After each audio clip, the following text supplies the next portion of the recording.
With over 500,000 sales on the board since its debut in 2010, the Audi A1 has firmly established itself as the ultimate super mini, the essence of democratic downsizing.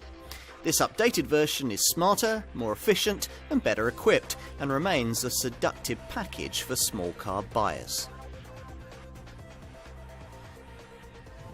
You may, like us, have certain expectations when it comes to driving this car. After all, it's based on the Volkswagen Polo, isn't it?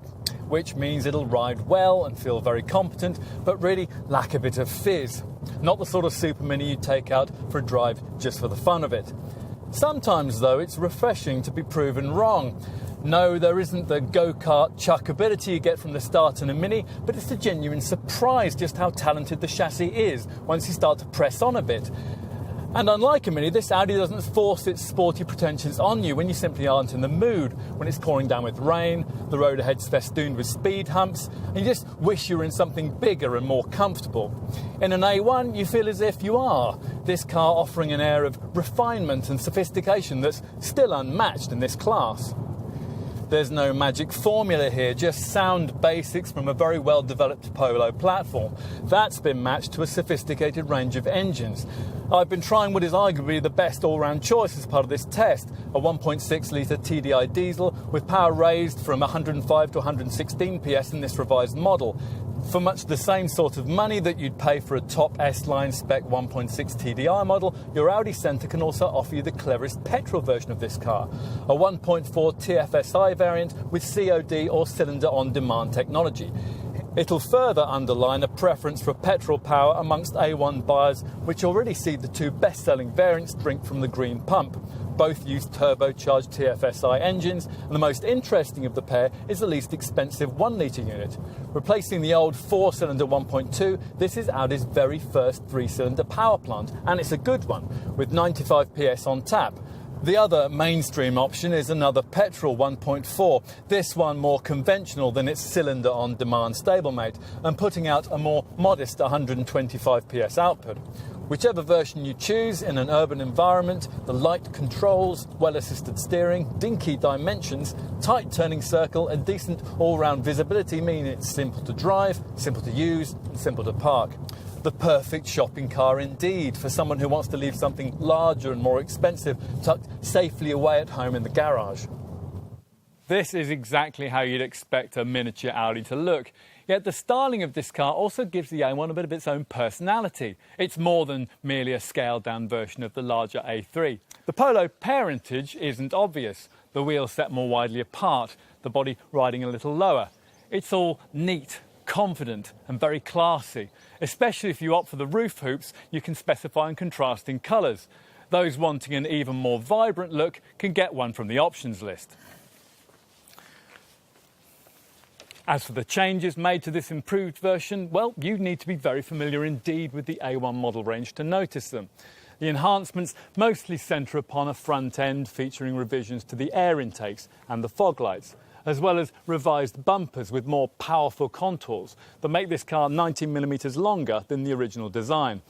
More overt are the updates made to the wider, more distinctive single-frame front grille that's flanked by restyled headlights, now able to incorporate high-tech Xenon Plus technology. Time to move inside. Enter in through the long doors and you'll discover what you probably would have expected to find, the smartest cabin in the class, now enhanced on most versions of this improved model with extra chrome and high-gloss black detailing. There's a centre console that's supposed to be styled like a ship's stern, and a dash apparently modelled on the shape of an aircraft wing. The fascia section is decorated with large circular air vents designed to resemble jet engines, and which buyers can trim in personalisable colours, with that gloss black finish again here. The knurled metal heater controls are particularly smart, and above these you might expect to find the kind of centre dash colour infotainment display that's becoming increasingly common in modern super minis. But instead, in an upmarket touch, this is secreted away in a fold-out panel on top of the fascia. It doesn't glide up electrically as it would on one of Audi's larger models, but it's still one of the features that makes this cabin feel like that of a much more luxurious car. Access to the rear in this Sportback variant is obviously aided by that longer roofline I mentioned earlier. But you shouldn't get your hopes up too high with regard to the potential space inside. This is, after all, still a Super Mini, measuring under 4 metres in length, and the wheelbase of this 5-door body style remains unchanged from that of the 3-door. Audi has certainly gone the extra mile to keep this A1 at the efficiency forefront of the Super Mini segment. You get a stop-start system, of course, to cut the engine when you don't need it, stuck in traffic or waiting at the lights. And it'll help that this improved model's drag factor is slightly more slippery at 0.31 CD. The key changes with this improved A1 model lineup, though, lie under the bonnet. All the engines on offer combine fuel injection and turbocharging, and all are either new or fundamentally redesigned to meet Euro 6 emission standards, with fuel economy improved by up to 10% across the board, despite increases in both power and torque. What else? Well, as usual with Audis, low benefit-in-kind taxation ratings will be a major draw for company buyers, as will the fact that depreciation remains class-leadingly slow, which means that as long as you can afford the initial outlay and don't go mad on the options list, this A1 is probably going to work out as cheap, if not cheaper, than almost anything you can consider in the Super Mini segment. If you've ever wondered just how much style and luxury is really possible in a really small car, then it's worth trying one of these. True, groundbreaking technology isn't on the agenda here, but as Audi has already discovered, there's a place for that, and it probably isn't in this very price-conscious sector of the market.